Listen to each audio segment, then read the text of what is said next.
Okay, and outstanding. Here we are. We're in the Zoom studios. We got a full house today in the cloud. Jesse in the New Mexico Main Street. Robin down there in Clovis, New Mexico, and Daniel in Albuquerque. I should mention Jesse's in Santa Fe. So we have the state pretty much represented. The only thing we're missing is Las Vegas or Raton, I suppose. And then we have the Four Corners taken care of for the most part. I guess Albuquerque and Santa Fe are pretty close, more in the middle. But how's everybody doing today? Good. Well, Doing great. Outstanding. Well, we're going to talk about Route 66, some of the Centennial things happening, and I did want to start off with the passport program. Are you guys doing the passport program? Is that right or no? we are. Yes, we have Excellent. our own passport program. That it's a rat card. That's what I thought, and so I wanted to highlight that a little bit as well as some events that are coming up. So I'll just ask some questions, and whoever feels the appropriate one to take the lead on that, feel free to do so. And if you need further clarification, just feel free to ask. So let's start off with the passport program, and then we'll talk about some of the events that are taking place. So just the history of the passport program and what people can expect from it, if you wouldn't mind. Let Robin answer that one. I think, is that mine? Absolutely. Well, I just love to throw some history in there. And we talked about doing this last year, and we've been meeting with all of our districts that are on Route 66 that are part of the Main Street program. And those are Main Street and Arts and Cultural districts. And so we've been meeting with them to talk about how to support them as they celebrate the Route 66 Centennial. And our goal is to encourage travelers that are exploring Route 66 to visit not only those communities, but specifically these districts, because not all of them are directly on Route 66.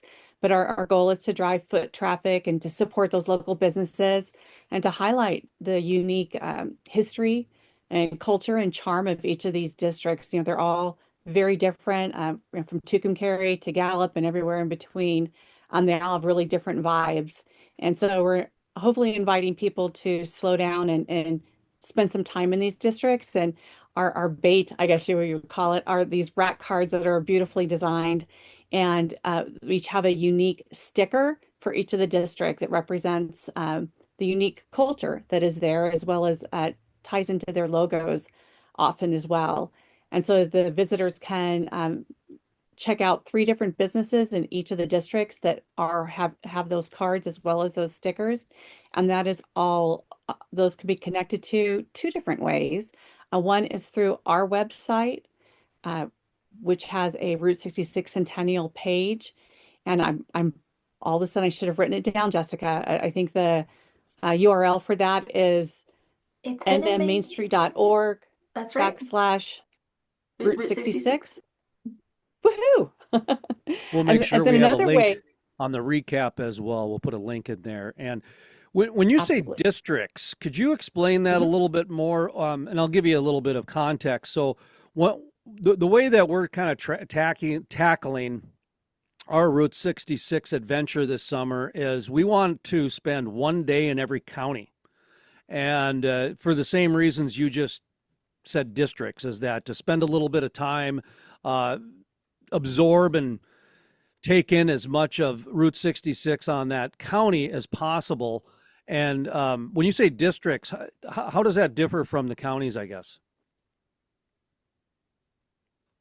Daniel, do you want to speak to that or? Sure. So yeah, sure. So part of our New Mexico Main Street program is, we're part of a national program through Main Street America. And what we focus on, our program focuses on downtown revitalization. So every community that is along Route 66, at least the ones we have, they have a downtown district that we really focus on revitalization in. But a lot of those districts have Route 66 running right through them or adjacent to their downtown. So a lot of the businesses we support, small entrepreneurials, events, they all take place within those Main Street districts. I see. Just a little vernacular, I guess. Main Street, the whole Route 66 is Main Street, from my understanding, which is kind of Yeah. exciting. But I'm actually looking very forward to New Mexico for a variety of reasons. One is there's a Sizzler in Gallup, New Mexico, and I haven't been to a Sizzler since the 1980s, last century. So I'm looking forward to stopping there either on the way through or the way back. But also, the first town technically is a ghost town, is an abandoned town, and I was doing some research on it, and a family had purchased a couple of the buildings there and has started revitalizing it a little bit to coincide with the Centennial. So I'm very excited about that. Talk to me a little bit about the different districts, the different main streets, the different cities that you go through from this. I forgot the name of the ghost town because when I looked it up, it's technically in Texas and technically in New Mexico. And so I kind of gave up on it. And so, but I do know Gallup is pretty much the last stop on the west side. But what are some of the districts, downtowns, and cities that people can expect? If you're coming from the Texas side, going west, the first Main Street district would be Tucumcari. They have a really, really long, actually, stretch of Route 66 running through their community, and just north of the road is where the Tucumcari district is. From there, if you keep going, you'd run through, if you're going through just the Highway 40 kind of corridor, you'd run into Santa Rosa. But then you could also go up north and hit Las Vegas and Santa Fe and then come back down to Albuquerque, which would be the next one. And if you really want a good steak, there's a Monte Carlo in Albuquerque on Route 66 that would be way, way better than Sizzler. But did you say a steak? a steak, yes. I love me a good steak. Yeah. Monte The Sizzler. Carlo, The Sizzler's more of a nostalgic thing. That's Gotcha. pretty much what that is. That's like, Gotcha. yeah. Who knows if I'll even make it Yeah. there. That was sort of the Monte Sure, Carlo's the and name of the place. It is. Okay. And so, but we have a number of districts in Albuquerque that have Route 66 running through it. First would be revitalized San Pedro, South San Pedro Avenue. We have Nob Hill downtown, Bareilles that kind of starts running through the older iteration, South Valley, and from there, as you go down, and actually Old Town's one of our communities that we're working with as well that runs through Route 66, and then you'd hit Grants and then Gallup in terms of Main Street communities. Pretty excited about this. I've haven't been to Grant, haven't been to Gallup.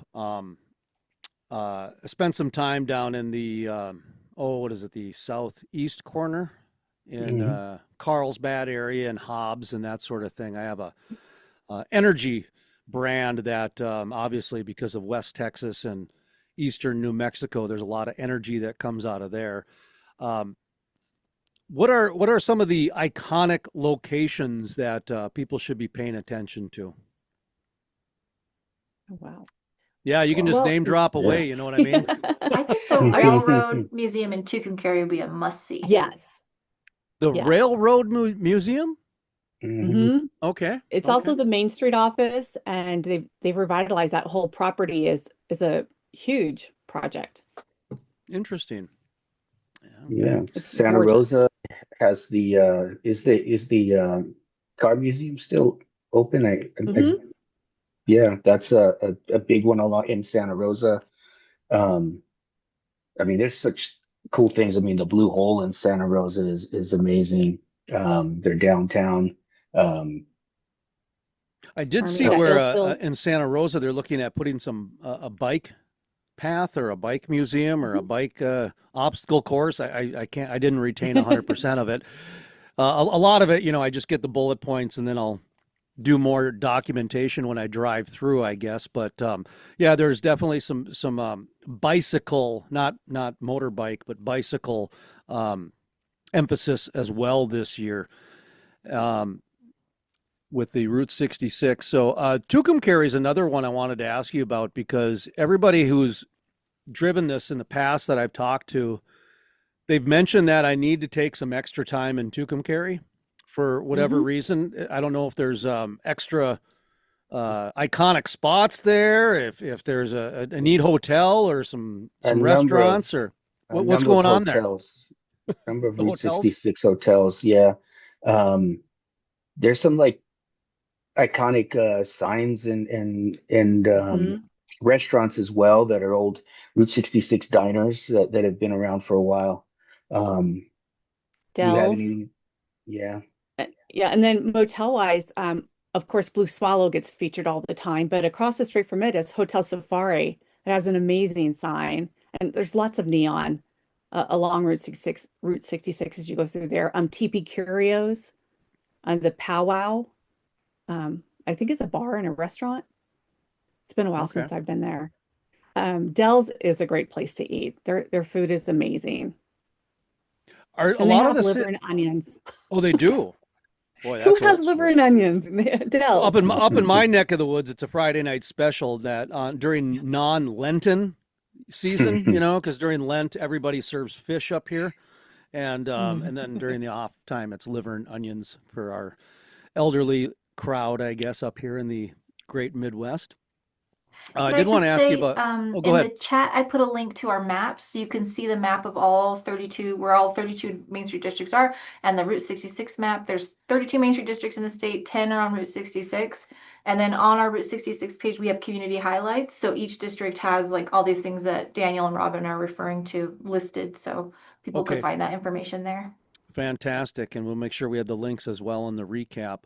One of the attractions that I had to this Route 66 was there. So much of the current culture has come from Route 66. Gas stations basically came from Route 66. There were several on the East Coast, but as far as main gas stations that were available to the consumer, speed limits came from this. Hotels and motels and the engineering behind it, and then of course the interstate came in, and that changed what happened to a lot of these towns that really benefited from the highway system. I'm on Highway 59, so we see it all the time. And where I grew up in Fargo, we had Highway 75, where every 20 miles is a town trying to hang on, type of a thing. This has got to be really exciting for these towns because I've read AAA studies that say 40% of adults are going to be taking a segment of Route 66 this year.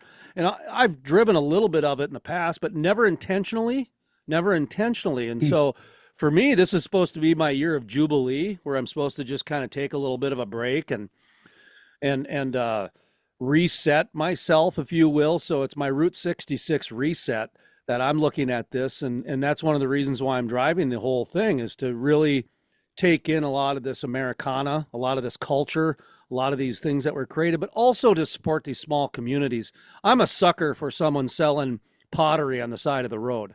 I'm somebody selling pistachios on the side of the road. I'll stop all day long and buy from them. How are the towns embracing this? How are you guys embracing this with the businesses? Well, I'd say, I mean, it's an exciting thing, I think, for the state as a whole, New Mexico as a whole, and we've been the governor Michelle Lujan Grisham even created a Route 66 Centennial working group that's comprised of a lot of state agency heads to provide resources for our local communities to enhance them, because we want folks that are coming through to have a good experience, right? So there was a lot Mhm. of money put towards some infrastructure improvements in these Route 66 communities. And this is beyond just the Main Street, but just all communities, but all of New Mexico communities. The tourism department is doing a lot of mass marketing, international marketing to highlight the things that we have. And I think even New Mexico Magazine has a Route 66 app that we're actually partnering with them on, that highlights not just the Main Street communities, but Route 66 as a whole in New Mexico, and different places to stop. So I think as a state and local communities, we're really, really taking it seriously. And I think we want to capitalize on all the traffic that's going to be coming through. And the goal is to is to not just have people drive through. We want them to, as you said, get out of their cars and, like you want to do experience some of these communities. That's what you want them to experience, the communities, because they're all different. And actually, I've done Route 66 completely on a motorcycle with a couple of friends, and it is really a great experience. And as you go through each state, you get a different feel of how how those communities were developed, even though they were all along that same roadway, right? But a lot of stuff going on. And Robin has actually been working with all our local Main Street communities that are along the route to plan, to come up with different support to some local businesses. And maybe, Robin, you could talk a little bit about some of those efforts that have been going on. Absolutely. I just think, like you said it really, really well, but the emphasis is that each of our Main Street districts is made up of small businesses. And that's, what we are part of the Economic Development Department, and that's what we want to drive is growing and strengthening the economy in these districts. And so even a small increase in foot traffic and sales in these small businesses impact not just the businesses and those small business owners, but the district and the community overall. So, it's people taking time to stop in these small communities makes a big difference to people just like you and me that own small businesses. Do want to mention kudos to the working arrangement you have with the New Mexico Magazine, as well as having a print passport. As a former magazine publisher and the editor of the Fargo magazine for years and years and years, we were very familiar with the different city and state magazines because, obviously we weren't in competition with each other, so we try to steal as many ideas as we can for our own community that sounded good because, like I say, we weren't in competition with each other. So kudos for keeping a little bit of the print industry alive here. That's another community that needs some help every now and then is the print industry. Let's talk a little bit about some events that are going on. How soon are you starting events? Because the actual 100-year anniversary is November 11th.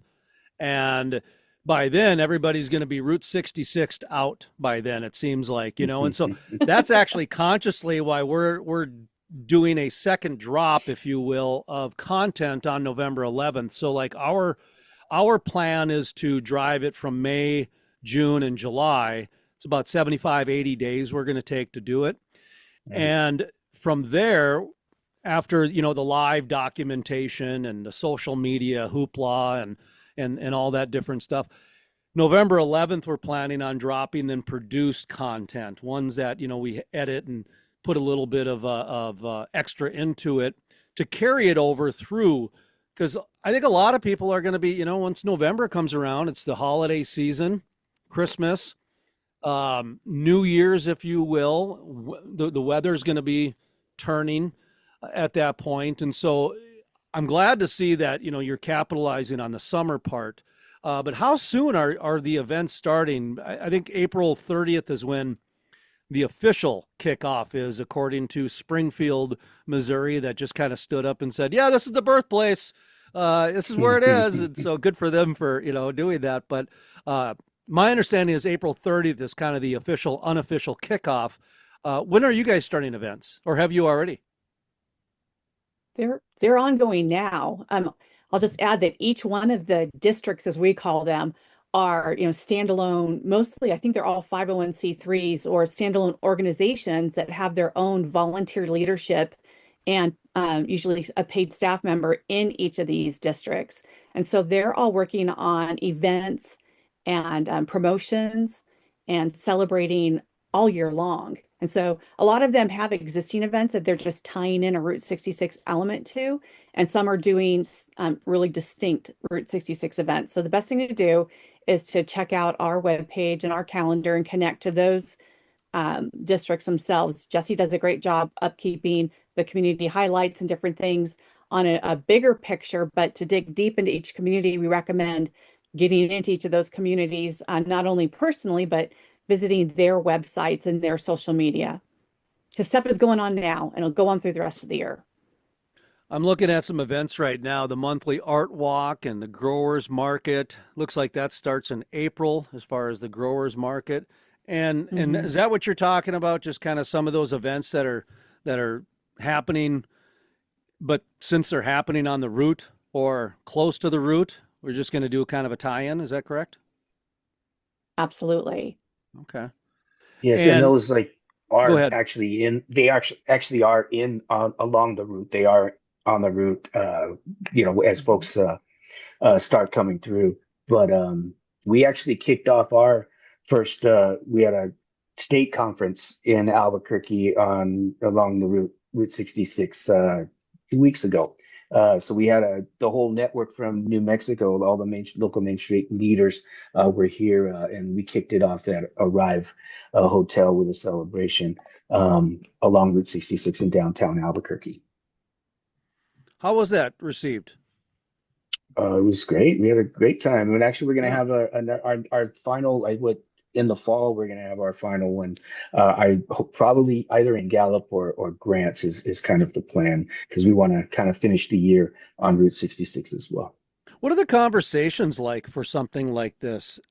It's been interesting for me because, my introduction to the Route 66 was through the energy brand actually was we were commissioned basically to write a book, um, 66 things about Route 66 turning 100, and that's when I learned all these different unique cultural things that I had absolutely no idea about, including Phillips 66. I had no idea that Phillips 66 got its name from safety testing on Route 66, driving 66 miles an hour. I had no idea about that. And so to me, that stuff is absolutely fascinating.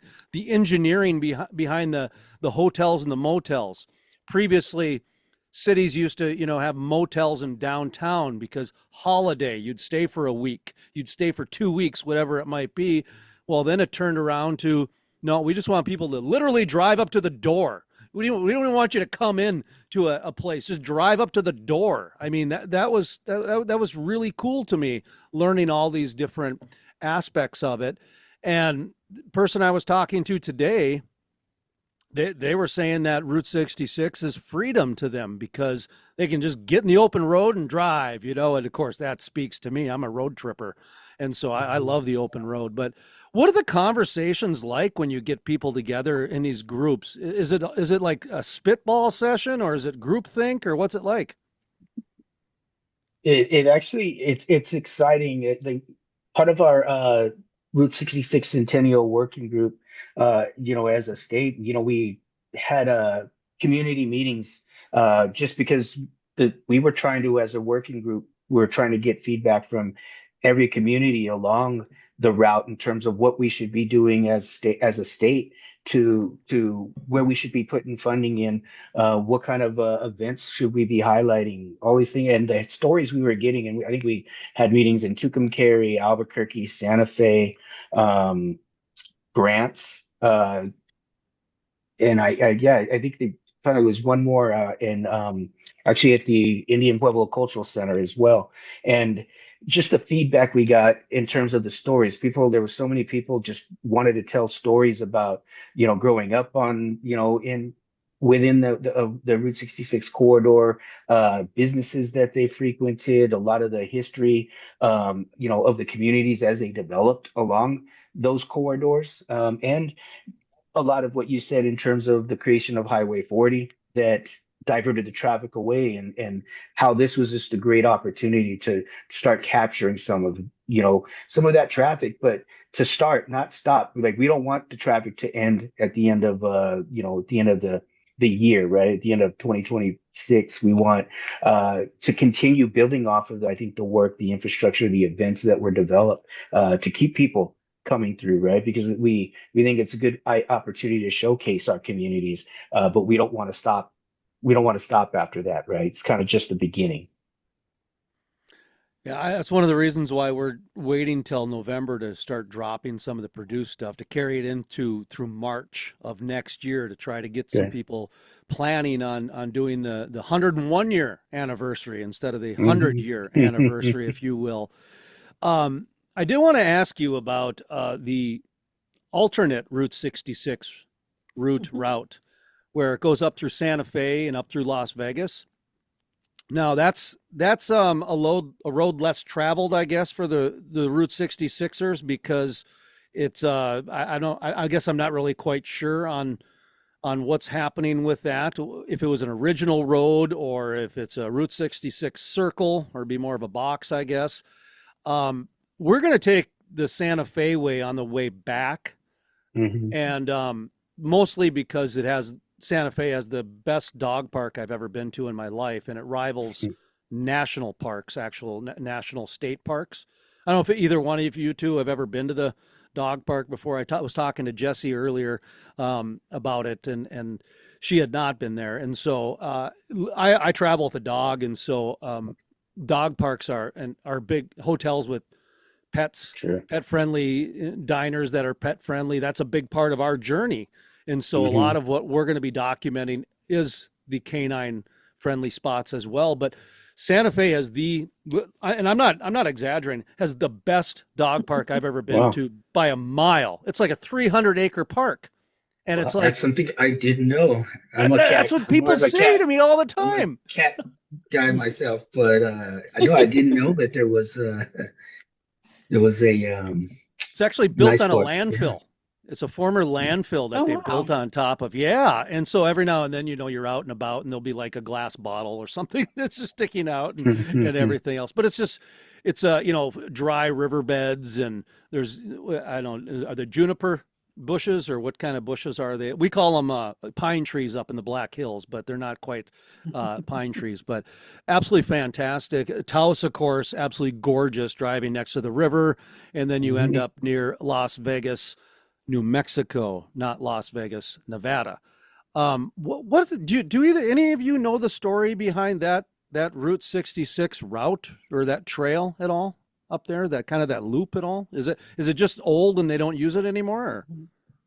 Oh, it's that easy. Yeah. Yeah. I go ahead, Robin. I was just saying it was one of the older routes that was used. We still drive it all the time because it's a major road up there. But yeah, it's not as well recognized, but it was a historic part of the road before they made the main road. I'm really looking forward to it. Like I say, I drive that way anyway instead of coming around through. I go up because when I travel, I come through Colorado and Trinidad. And then from Trinidad to Raton, and then I go up through Taos and Espanola, I believe is where I stayed last time on the way down. Yeah, something like that. Yeah. And so it's interesting up there in that neck of the woods. Great river. What river is that? Is that the Rio Grande up there? Or what river is that up there? I guess I'm not even sure, but it's excellent places to pull off and stop and walk along the river and absolutely just enjoy yourself up there. Jessie, is there anything going on up in Santa Fe at all this year for Route 66 or no? I just wanted to shout out Santa Fe Foundation. Have you heard of Willie Lambert's Route 66 guides?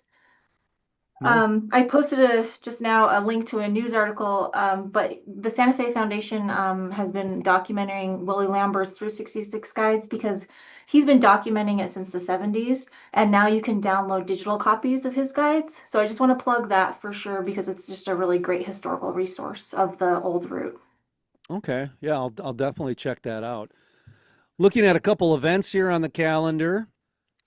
Santa Rosa has a Memorial Weekend water park opener. Tucumcari has a Down at the Depot and Fired Up. Is that anything that anybody can speak on? Are those events?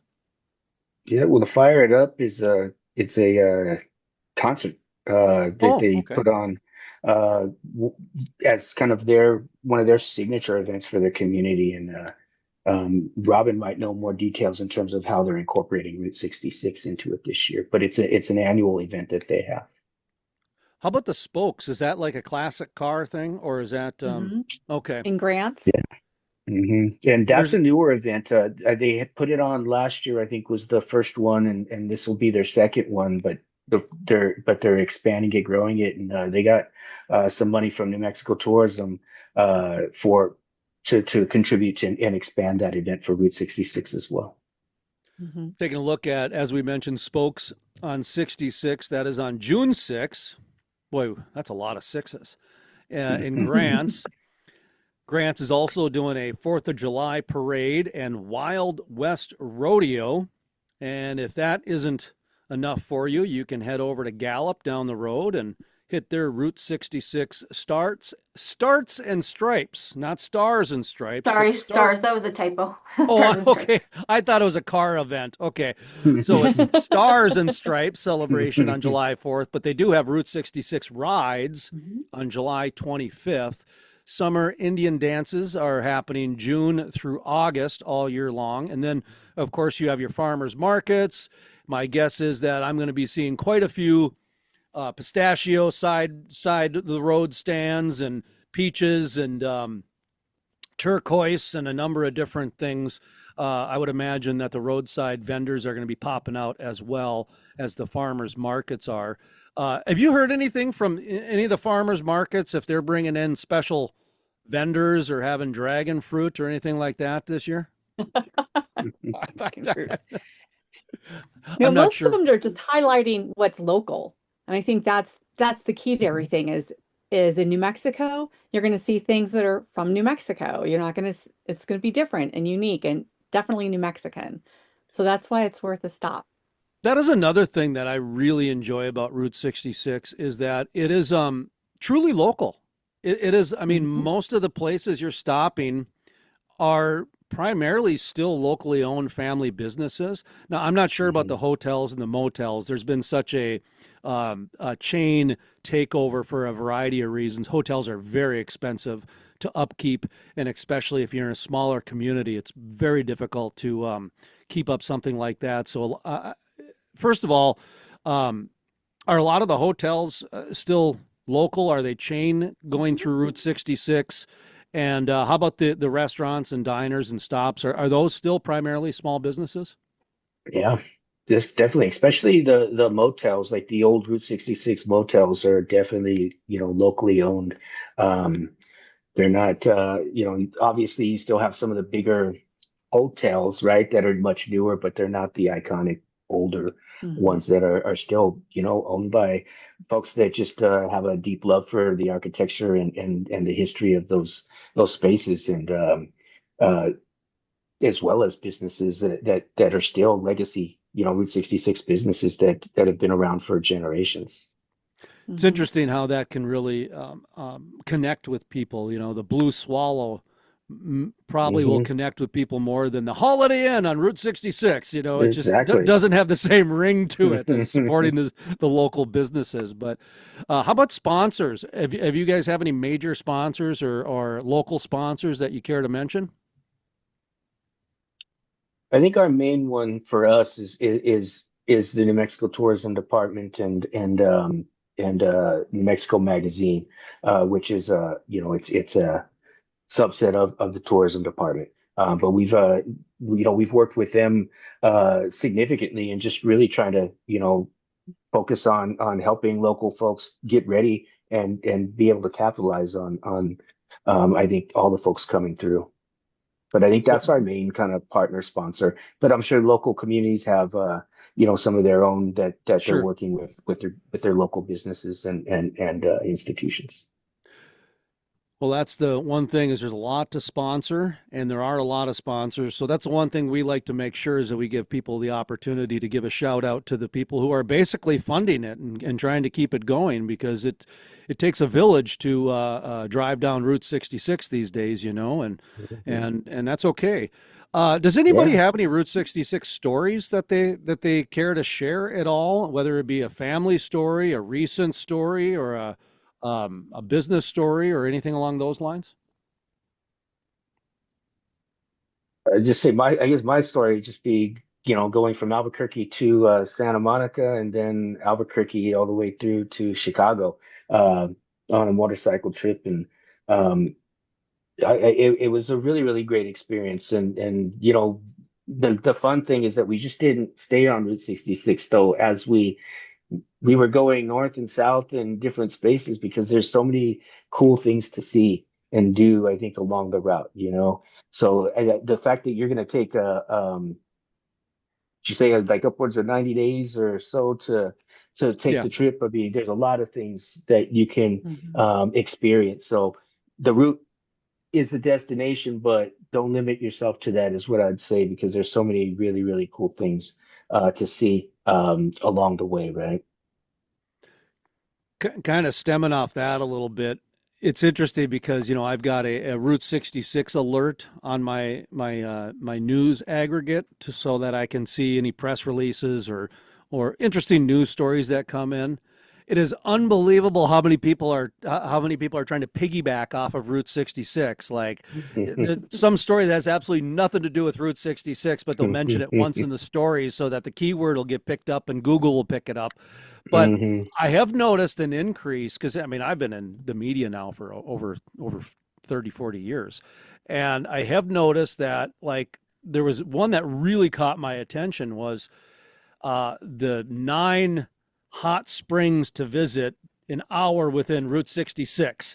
So they're like, hey, we just take an hour off the road and come visit us up here. And so here you're mentioning that, and that's the one that caught my attention. I mean, a hot spring, oh, that'll get me all day long, and so I'll just drive there and probably do that. But it's interesting you brought that up, and I wasn't sure how much I'm going to veer off of Route 66. Obviously, I have to a certain degree, Sure. but it's interesting that you mentioned that because I think that's a very good thing for people to understand is that you don't just have to stay on the road. You can veer off it a little bit. In fact, I think we're doing one of our shows a few blocks from Route 66 at the Wheels Museum in Yeah. Albuquerque. All capital letters, Wheels. They're a block or two or three or something like that off Route 66, but they get a lot of the traffic and they have the space, to really bring in some people and showcase some things.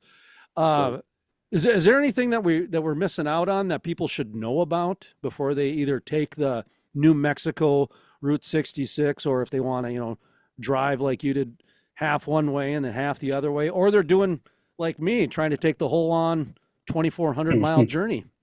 yeah. Well, just recognize that you're going to run into a lot of dirt roads. So be prepared if you're trying to take the old one, and stay Did you say faithful to it, because dirt roads? oh yeah, there's some of them are dirt roads that, or they cut off because they're like older iterations that, they just weren't maintained because there wasn't enough traffic going through some of those. So yeah, there's some dirt roads as you go through, and not just in New Mexico and Texas. There's through my trip, we had to do a lot of back and forth, and wayfinding and staying, paying attention to the map is super important. But I was going to give a shout out to New Mexico Transportation Department, because Department of Transportation, because they actually invested in a lot of new Route 66 signs to help folks stay on track, so that they know where the route's at, and it's one of the things that I know they invested a lot in this year. But yeah, it is interesting. Was talking with several of the Route 66 Centennial Commission members, and they were talking about how this has been like a 5-year project leading up to this year. In fact, next week we have on the Oklahoma Department of Transportation Executive Director to talk about exactly those things that Hmm. you were just mentioning, because I think they're the longest route as far as the most miles is in Oklahoma, if my memory serves me off the top of my head. And so they've invested quite a bit as well. But signs and in Illinois, they were talking about there's still some cobblestone roads. And, here you mentioned dirt roads. I had no idea there was still dirt roads. When I was There taking a look is. at some of the maps, I did see that the frontage road is Route 66 next to the interstate. In a lot of places. Is that Hmm. the actual thing, or do people take the interstate, or did they take the frontage road? No, the frontage road. If you're staying on the route, it'll take you through the frontage road, but then it veers off and goes into different areas and then comes back, uh, where sometimes you'll hit some of those dirt roads where you can't travel them. So they'll just be blocked off, where it'll kind of move you back to Highway 40 for a little bit and then back off, right? Are there Or any yeah. Are there any places that people should maybe keep an eye on? I've been warned about Oatman, Arizona. I've been warned about the switchbacks in California near Needles. Hmm. In fact, I have a 25-foot camper, which is basically an apartment on wheels. You know, you've got the very nice Hmm. looking cabinets that are so hollow that if you close them, it wakes everybody up. It just Hmm. echoes through, but it's got a Yeah. microwave and a fridge and all that propane stove. But when I was talking with Reese Martin with the Oklahoma Route 66 Commission, he was saying, yeah, you probably don't want to take that camper through California. There's a lot of switchbacks. Is there Hmm. anything like that in New Mexico that people should be heads up, or is it pretty smooth sailing? I mean, for the most part, it's pretty smooth. The section from, I'd say, oh, where am I thinking of? Oh, Laguna Pueblo to Grants. There's some. It it's totally, it's doable, like even in a bigger trailer, but just slow down because there are some good curves around there where you need to slow down. But it's beautiful country, because you're going through a number of pueblos as you drive through there. Really, really nice section, but there are some really tight curves as you go through there. So just take your time. Well, I sure am looking forward to it. We'll be documenting a lot of classic cars. We're trying to get our Route 66 bingo cards done here in time as well so that people can download those and play bingo along the way with some Route 66 iconic stops. We were trying to use AI and it ain't going to work. So I've got to Mhm. dust off my old Photoshop and InDesign. I haven't used InDesign in years because I haven't published a magazine or a newspaper in probably about 10 years. So I got to brush that off as well as we're kind of slowly doing some things. But just kind of circling back to the beginning with the passports and just some of the local stops and maybe some events. First off, how can people get the passport? It's an actual physical print. Is there a download? Is there an app? Is there somewhere that you can pick it up or mail it to? Oh, you've got yours. That looks nice. That looks very nice. Thanks. Now, is Yeah, that yeah. do I send for that? Do I pick it up or how does that work? You pick it up. So on our website, there's the list of the businesses in each district. So if you hit Tucumcari, you need to go hit one of those businesses in Tucumcari. You pick up your card and get your first sticker put on there. And then they're all listed there across that website. And there's three in each of the districts. So there's an opportunity. We try to cover as much time throughout the week as possible for these businesses to be open, for you to be able to access them. And there's also on as Daniel's mentioned, our partnership with Mexico Magazine. We have a trail on their Route 66 Centennial app. So you can actually see a feature in each of the districts of where to go, and then a link that will take you to our website as well as the local website. So I'd say the key place to do is to get to that website, nmmainstreet.org/Route 66. I used to travel quite a bit. Like when I was in the publishing business, our clients were newspapers actually, and so we Mhm. would produce a home and garden magazine, building, buying, decorating, landscape, and remodeling. And so that was like non-traditional advertising for the newspaper industry. And we had 52 newspapers as clients. And one of the things that I really took away from that was the travel, because I would travel 42 weeks a year and then 36 weeks a year. This was the hardest trip I've ever had to plan for because back in the old days, I would have a map that was like 2 foot by 2 foot. And so I'd put it out and that was my Sunday night was going through and mapping these things out. And since apps came out and phones and smartphones, etc., I'm so used to just my iPhone app to Mhm. show me where to go. Well, then I pull up the Google Maps system, and you can't even find Route 66 in Illinois. It's not even listed on the maps. It's all interstates. Seriously, this was the hardest planning I've ever done in my life for these types of things. So I was happy. New Mexico is the easiest out of all the states, by the way, just so you guys know. It's Woohoo. easier than Good Arizona, for- which was the second All right. easiest. Well, Texas should have been the easiest. It's just a straight line. Kansas was more difficult. Kansas was only got And 13 they got, miles. yeah, I was gonna say there's a pretty it's a pretty small area, but Yeah. it's beautiful Do, though. do you guys do you know of any apps that that might be, I don't know if it's a New Mexico app or if it's a national app or anything like that. Is there anywhere online that people can go and find the route, I guess, easily? Because it was a challenge for me, but I wasn't asking anybody. I was trying to just do it Sure. myself, and kind of like There a is blind a pig finding an there is a acorn. Route 66 app. I know Okay, actually we use it. I'm looking on my phone if I still have it, but there it is. there you Okay. go. There is a Route 66 app that Yeah. you can use for directions and just follow it. It'll keep you on the route. Outstanding. Well, I appreciate all the time today and the information. Is there anything that we have not covered or mentioned that we want to make sure that we get out to the masses as they get ready to plan their trip, whether it be 13 miles through Kansas or 2,400 miles across the whole pier to pier? That's another thing. They switched they switched the Chicago pier, right, to from the Art Institute and Lou Mitchell's over to the Navy Pier. So there's a new starting place Oh, now for Route 66. Yeah. 2 Mhm. weeks is that ago, right? they Is that city right? commission Yeah. meeting changed it, and all of a sudden, I think next week they're going to announce it in conjunction with the 28th annual Wrigley Field toast off or something.